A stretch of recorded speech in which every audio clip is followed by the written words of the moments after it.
That's how we do it around here. You know, we reaction video, we do a little yapping, then we get into it. So let's do it. You've seen it here first, ladies and gentlemen. 3 true scary home invasion stories. Let's go. This story happened like 10 years ago. I grew up in a smallish house. For the majority of my childhood, I shared a bedroom with my older brother. 2 twin beds on opposite sides of the room, 2 dressers and 2 closets. We didn't even have enough room for a desk. It wasn't cramped, but it wasn't exactly comfortable either. So when my brother went away to college, I immediately moved his bed out of the room and commandeered the space, so to speak. With his permission, of course.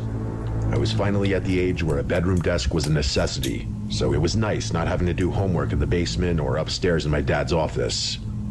That arrangement worked seamlessly for the 2 years before I myself went off to college, at which point I wasn't living at home anymore, so it didn't matter. After graduating, my brother got a city job in our hometown area, so we ended up moving back into my parents' house. Okay. The first thing he does, you guessed it, re-sees our bedroom that I had spent months of expended effort redesigning. I was a little irritated at first, but my parents contextualized it by saying I had basically done the same thing to him, so it was only fair. I couldn't argue with that, so I just accepted it. By the time I graduated, I had also found a city job, so I opted to move back into my parents' house, just like my brother had. Unfortunately, I didn't have a room anymore, so I'd have to make other arrangements. The only other unused room in the house was our upstairs guest bedroom, so even though it was half the size of my old room, it would have to do the trick. I have to make it work, bro. The guest room was right next to my dad's office, which was the only other room on that floor. It was also directly above the garage, which meant every time someone clicked the garage door button, the whole floor would vibrate for the full 10 seconds it took the door to open. The room kind of overhangs the house slightly since it's on the corner, so there were 2 windows on intersecting walls, one overlooking the driveway and one overlooking one of the sides of the house. It wasn't ideal, but it was private and quiet most of the time. This particular incident happened on a Friday evening when I was home alone. Oh my god, my brother was in Baltimore for some... If y'all are home alone, bro, make sure y'all got that thing. Make sure y'all got cameras, bro. Like, people are crazy nowadays. Like, that it could get real really fast. Just be safe. Always be aware of your surroundings, Something feels weird, call somebody. Okay, don't be a hero. Alright? Unless you just know you got it. Unless you just know you like that. Let's go. Work-related conference, and my parents were spending the night at our family shore house like they did most summer weekends. I was coming off an absolutely grueling day at work, so I decided not to go out with any of my friends or even leave the house. We gotta I get just home, wanted get the to bag. order some food and call it an early night. It was around 11:30, and I was lying in bed reading a book, trying to unwind from the day. The house was completely quiet, which was kind of nice since it's usually pretty chaotic when everyone's home. That's when I heard the unmistakable sound of the garage door starting to rise, followed by that all too familiar vibrating of the floor that I'd gotten used to over the past few months. It took a few seconds for it to really hit me. None of my family members should have been home. My parents had specifically said that they were staying at the shore house until Sunday night, and my brother wasn't supposed to be back until Saturday afternoon. It took several seconds for that realization to fully sink in, but when it did, my heart started racing. I immediately jumped out of bed and looked out toward the driveway, but it was too dark to make out anything clearly. I could see that the garage door was open, but I couldn't tell if there was a car inside or who might have opened it. Lock your door. Without another thought, Lock your door. I rummaged through the closet until I found one of the baseball bats my parents had thrown in there for my younger days. Don't be a hero. I just said that. Like, at least figure out what's going on first. It could be like 5 people down there. You're not gonna take them. As I was quietly walking down the stairs, I tried convincing myself that there was a logical explanation for the garage door opening. Oh, it's a logical one, Maybe alright. my parents had forgotten something and driven back. Maybe my brother's plans changed. Hell, maybe the door had glitched and opened on its own. When I got to the bottom of the stairs, right before turning the corner toward the main part of the house, I could hear faint voices. The voices were definitely coming from the other side of the house, where all the bedrooms were. They were too quiet for me to make out what they were saying, but I could tell that there were at least 2 people talking. That's when I knew for certain that someone had broken into our house. Yep. I pulled out my phone and dialed 911, whispering my address and telling the operator that my house was currently being burglarized. I left the call live and put the phone back in my pocket like they tell you to. The operator told me to stay put and not to announce my presence, but I felt this overwhelming urge to defend my house. It was like I was being compelled by some invisible force to do something rather than just hide and wait. So against the operator's instruction, I decided that's exactly what I was going to do. I crept down the hallway toward the voices, clutching the baseball bat as tightly as I could. Voices, plural. You're one guy, bro. Like, these guys could have anything. Guns, knives. You might hit one of them, but then you're going to get stabbed or shot or worse, you know? It's like, come on, bro. As I got closer to my parents' bedroom, I could hear the sounds of drawers being opened and things being moved around. They were clearly searching for something valuable. Oh my God. I took a deep breath, knowing that what I was about to do was probably stupid, but unable to stop myself.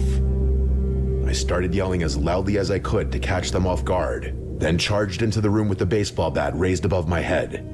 There were 2 men rummaging through my mother's closet, and they both yelled out in shock when I burst through the door. I could tell they hadn't expected anyone to be home, let alone someone willing to fight back. That gave me confidence, despite the fact that I was outnumbered and they could have easily had weapons of their own. I swung the bat at the closer of the 2 men, connecting with his leg.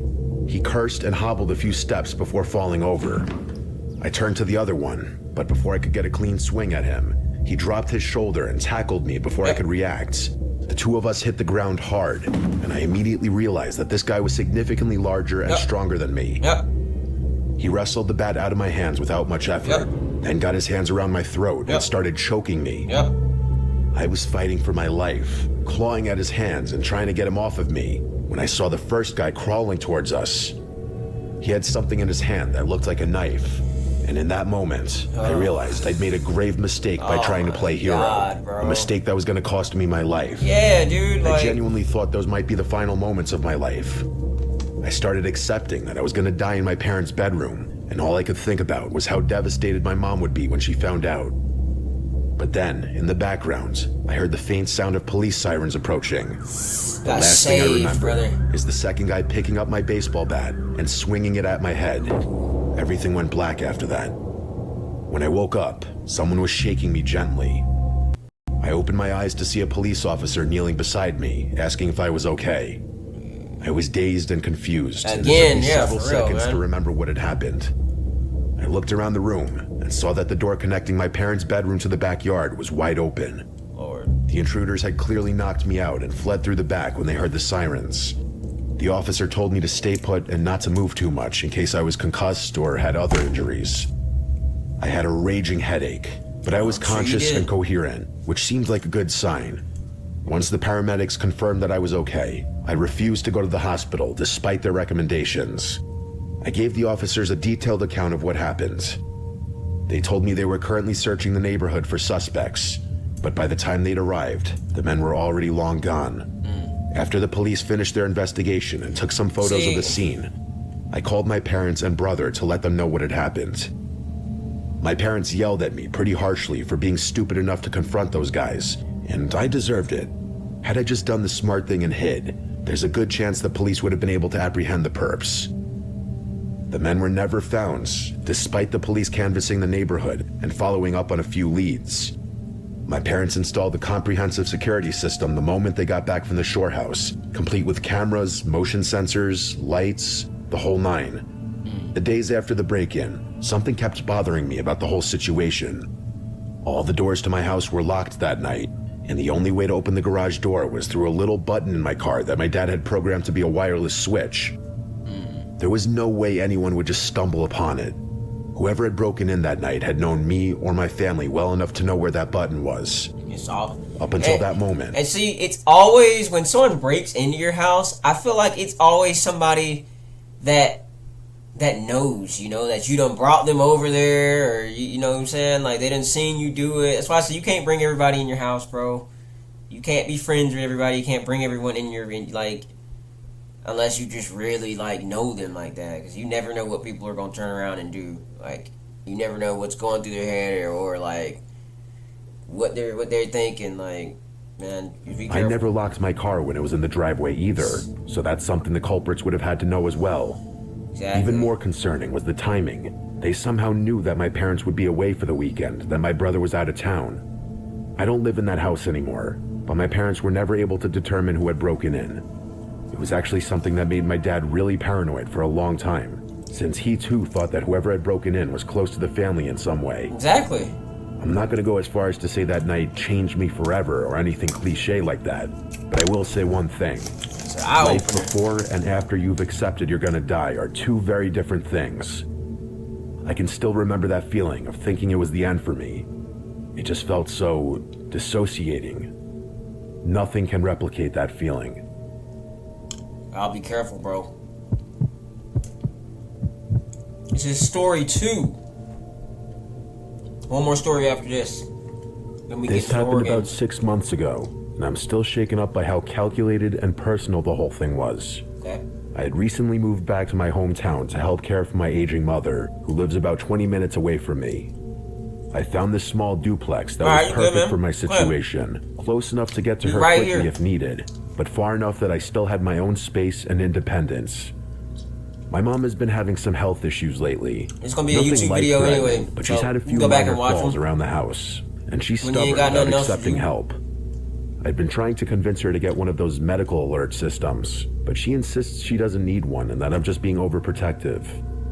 It's been a constant source of stress for me. Shoot, I need one in my especially knowing house, that she's shoot. alone most of the time. On this particular evening, I was just settling in for the night. It was around 9 p.m., and I was on the couch watching TV when my phone rang. The caller ID showed a local number that I didn't recognize, but since I was still relatively new to the area, I figured it might be important and answered. The woman on the other end identified herself as a nurse at a local emergency room. She said my mother had been brought in about an hour ago after taking a fall and hitting her head. Oh my According to God. her, my mom was conscious but asking for me, and they wanted to know if I could get to the hospital quickly. I Yeah. was horrified. This was exactly the kind of call I'd been dreading since moving back. I didn't doubt the legitimacy of the call for 1 second. The woman on the other end knew my mother's full name, her address, and even mentioned her recent hip replacement surgery from a few months ago. I immediately stopped what I was doing, trying to keep calm and level myself by saying a silent prayer. I didn't even think about locking up the house. I just grabbed my keys, pulled the front door shut behind me, and raced to my car. Heat of the moment. The drive to the hospital was a nightmare. I kept running through scenarios in my head, and only a few of them were remotely good. When I got to the ER, I rushed up to the reception desk and told them I was there for my mother.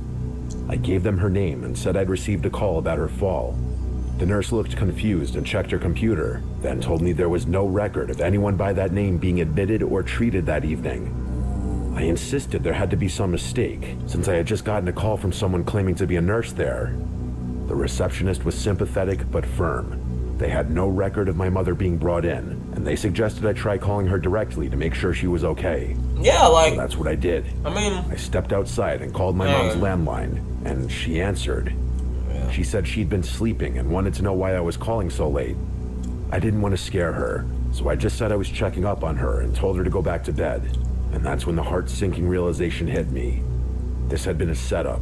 Someone had deliberately given me false information to get me out of my house. I jumped back in my car, furious that I'd been tricked so easily. When I pulled into my driveway, the front door was still closed, just like I'd left it. For a moment, I thought maybe I was being paranoid and nothing had happened. But the moment I stepped inside, I knew I'd been robbed. The house had been completely ransacked. My TV was gone, along with my laptop and small jewelry collection I kept in my bedroom. But as I looked around more carefully, bunch of, I like, realized that bunch of brokies, bro. Like, you do this, you can just go get a job, bro. Like, I got a job, man. I hate it. I do, but god dang, I would never do this. I mean, this is, like, stupid, bro. You broke. You deserve whatever you get in life. You deserve the worst in life. You do stuff like this, bro. thieves had taken some really strange things too. Family photos had been removed from their frames. Not the frames themselves, just the actual photos. My prescription bottles from the bathroom medicine cabinet had been emptied and taken. It was insane. They had taken things that had relatively little monetary value, yet huge sentimental value to me. It was Somebody knew. sadistic, I'm telling you. There's no reason a thief would ever take family photos. There just isn't. I called the police immediately, but I was already feeling defeated at that point. Deep down, I knew the thieves were long gone, and there was nothing I could do about it. I told the police everything. I remembered the phone call verbatim, and after hearing it, the police reached the same conclusion I had. Whoever had been on the other end had known things about my mother and I that no stranger could possibly know. Somebody that you know, man. That's what I'm saying, bro. Can't be friends with everybody. Can't tell everybody everything. You can't let everybody in your house. You can't. You just can't. You just can't. Like, that's just what it is. Like, people you think you think they're cool, and then they do shit like this. Like, you can't, dude. I don't do that. Like, I don't do that. If I don't know you, if I ain't known you long, you ain't coming to my house. I don't care. Like, you can call me what you want. For the life of me, I couldn't even come up with a list Straight of up. people who I wouldn't don't have care. that information, It or ain't even happening. ways that someone could have gotten that information in the first. Because you break in and you steal something, and I trace it back to you, now I gotta kill you. Now I gotta do time in jail. Then I'm gonna get you. So it's like, why? place. The officers told me to Why feel try? free to call back whenever I had Why something even go through concrete. it? Then they left. I was utterly baffled. Just imagine how unsettled you'd feel if some stranger knew enough about you to lure you out of your That's what I'm house. saying. This is The crazy. theft itself was bad enough, but the fact that they targeted family photos and medical information suggested it wasn't just about quick cash. I couldn't shake the feeling that they were planning something longer term, possibly identity theft or some other scheme that required personal documentation. But over the next few weeks, nothing else happened. Even though my mother, quote, can't remember who she might have talked to about her personal info, I'm pretty confident that she's the source of the leak. She surprisingly has a lot of friends for a woman her age, and knowing her, she probably said too much to the wrong person. I've warned my mother There about you that go. very thing, and she's finally agreed There to be you more go, careful bro. Running about that who she gives mouth and personal then showing information people to. and telling But people, I can't man, shake the can't feeling do that that. we're still being watched by someone who knows way too much about our Can't lives do that, bro. and isn't finished with whatever they're Gotta get planning. you, bro. Either way, I recently got a ring careful. camera, so hopefully that's enough of a deterrent. If anything else happens, careful. I'll send an update. I like my number one pet peeve, bro. That's my number one thing. Don't go running your mouth. You don't have to tell everybody everything that's going on in your life. Everything that goes on in your home.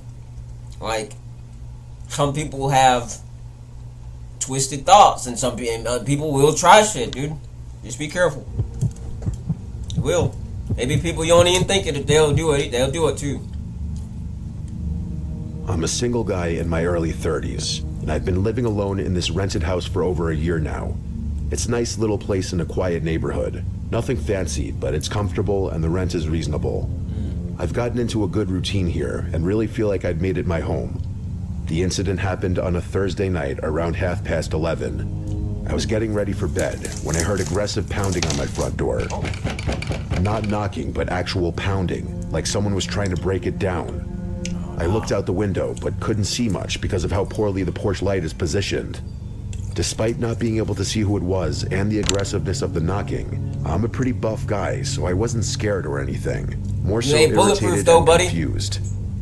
I opened the front door, careful to keep the screen door shut as an added layer of protection. I'm not sure what I was expecting to see, but what I did see was surprising to say the least.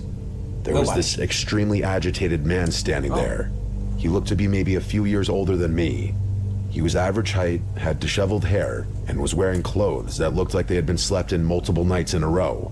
But what really caught my attention was how angry and unstable he seemed. His eyes were darting around, and he was breathing heavily like he'd been running or was having some kind of panic attack. He was also pacing around, like he couldn't keep Always, his man. feet on the ground. Always. Before I Always could even somebody ask bigger. what he wanted, he started yelling that this was his house and demanding that I let him in. Whoa. He said I was trespassing and that he was going to call the police if I didn't get out immediately. Huh? I thought he was either on drugs or having some kind of mental health crisis, or maybe a combination of the two. I tried to calm him down and Buddy, I've been explain that living he here had for the like wrong a year. house, but he became even more agitated. That's when he started rattling off details about the house that made me freeze up. I don't even remember everything he said, but he knew several things about the house that you couldn't observe from outside it. Oh Details my. that only someone who had actually lived there would know. Like, for example, he knew that the door for the master bedroom is poorly designed and bangs into the toilet. He knew that the back door sticks and you have to lift it slightly while turning the doorknob. Oh. There was some other stuff too, but I really can't remember it all. I don't think I even said anything while he was talking. I was just standing there in shock. But that was only the beginning. It was about to get much, much weirder. Through the screen door, he pulled out a folder and started showing me documentation. He had what appeared to be a lease agreement with his name on it, dated from about 6 months before I'd moved in. He had pieces of mail addressed to him at this address. Everything looked official, though I suspected it had been forged somehow. But the most unsettling part was when he pulled out his phone and started showing me photos. They were literal pictures of him inside my house, sitting on my current couch watching TV, cooking in the kitchen, even lying down in what was now my bedroom. The photos looked recent and completely legitimate. They weren't obviously photoshopped or staged, and most of them weren't solo. They had other people in them, all of whom I'd never seen before.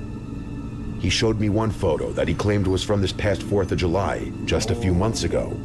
It was a selfie taken by a woman I didn't recognize. In it, the woman, him, and a few other people were facing the camera and smiling at the kitchen table. There was a box of fireworks off to the side, and the detail and context of the picture made it look completely authentic. That's when I genuinely started questioning my own memory and sanity. How could this person have all this evidence if they never lived here? I started wondering if I somehow blocked out memories of sharing the house with someone, and if I was the one having some kind of psychological breakdown. It was freaky, especially since I knew for a fact that I had been home on the 4th of July, so the pictures made even less sense. It doesn't make sense, like, how does he have all these pictures with your furniture? Are they just like living there when you're not at home, and then when you get there they're not? That's scary. That's weird, dude. Alright. The whole situation was so surreal that I told them I was going to call the police to sort everything out. Not even in an antagonistic way. I just didn't know what else to do. Yeah. I figured they could check the records and determine what was going on. Yeah. But the moment I mentioned calling the cops, the guy's demeanor changed completely. He suddenly became very calm and said he'd wait outside while I made the call. Then he just walked away from the door and disappeared into the darkness. I watched from the window, but I couldn't see where he went. When the police arrived about 10 minutes later, I explained the whole bizarre situation. Nowhere to be found, I bet. They told me I should try reaching out to my landlord to get in contact with the previous tenants, and that I might get some answers that way. I had all the required documentation proving I was renting this house, but when I offered to show it to them, they waved it off. They said whoever had been on my doorstep was probably just going through a mental episode, and as long as they were gone, I should just carry on with my life. Then they left. No, I wasn't because just gonna sit there. He has pictures of my furniture. He's sitting on it. I live here. I'm not just gonna go on with my life. I don't know what's going on. That's why, dude, calling the cops is like a hit or miss, right? You can either get good help, or they're just gonna tell you, hey man, we got a system, man. It's really nothing we can do about it. I mean, if something happens, it'll turn up, okay? In the meantime, y'all just take care and lock your doors, and, hey man, get out of here. Be satisfied with that, though. Whether or not that guy had left still left the question of how in the world he had all that evidence. Exactly. With my landlord's help, I was eventually able to get in contact with the previous tenants. I should mention that my landlord had no idea what had happened either, and said he didn't know anyone matching that guy's description, and had never rented to anyone like that.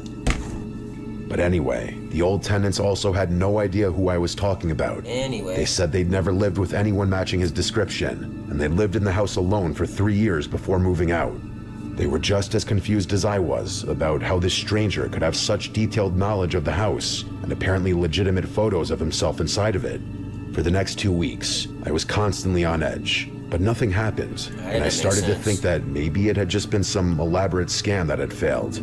But of course, that turned out to be mostly wishful thinking. One night, I came home from a night on the town with my friends to find my house completely ransacked. It wasn't like a typical burglary where someone grabs obvious valuables and runs. The place was completely turned upside down, like someone had been looking for something specific. What that thing was, I had no idea. The craziest part is that most of my electronics and other valuable items were still there, despite the fact that the rooms they were in were completely trashed. See, it's like when if you break into a house why do you just take everything and just stroll it everywhere? Like, you would want to be like, you know, as stealthy as possible, so people wouldn't, you know, just be like walking and be like, okay, yeah, we just got robbed. You know, it'll take them some time. Like, now that people have traces on you, it's just, I don't know, man. I don't break into houses, but I use my brain. Okay, like, I'm not a. This is The crazy. police found no signs of forced entry. I don't break into houses. Whoever did it I had a just- copy of my key. I just use my Given brain the a little timing bit, and you know. connection to the It strange is. incident I 2 don't know. These weeks guys are earlier, dumb, dude. it seemed Bro. obvious that the same person was responsible. The police took things more seriously after that. So did my landlord. He replaced all the locks in the house immediately and free of charge, and also installed additional security measures. The going theory, and the one I believe, is that some crazy person really does believe he lives in my house and broke in to look for his personal belongings or something. And okay, sure, that's problematic enough on its own, but that does absolutely nothing to explain how he had all that documentation, Nah, let for alone real. literal copies of my house key. That is I wish I crazy. had the sense to take a closer look at that so-called lease agreement he had shown me, because I might have been able to get his name. But in the moment, I just wasn't thinking clearly. The documents don't even bother me that much. All that stuff could have been easily forged or altered, including the alleged pieces of mail. Oh, What freaks me out to my core, though, are the pictures. pictures, man. I Yeah, have no the explanation pictures, for dude. any of that stuff. It's possible they're really old pictures whose dates are doctored. But even if that's the case, it still doesn't explain how my landlord, who's owned that house his entire life, didn't recognize him. One of my That's friends insane. suggested that I'm up against something not fully natural. I don't believe in that kind of stuff, but I will say that I've had this constant creepy feeling hanging over me whenever I'm in my own home, which is most of the time. I can't even begin to rationalize the whole thing. I just hope that's the end of it. Ah, that's crazy, bro. Alright, that is our reaction videos. 3 scary true home invasion stories. That's kind of scary, man. I ain't gonna lie. Like, it kind of got me a little shaky, bro. Like, I'm always, like I say, bro, I'm big on, you can't tell everybody everything about you. No matter how good of friends they seem. You can't bring everybody into your home, no matter how good of or close they are, unless you just really, really know them, bro. Like, you never know what people are gonna do and what people are thinking. So just be careful and keep that in mind, you know, because this stuff right here is just the exact same stuff I'm saying now. But anyways, on to the horror games, ladies and gentlemen. Let's get to it.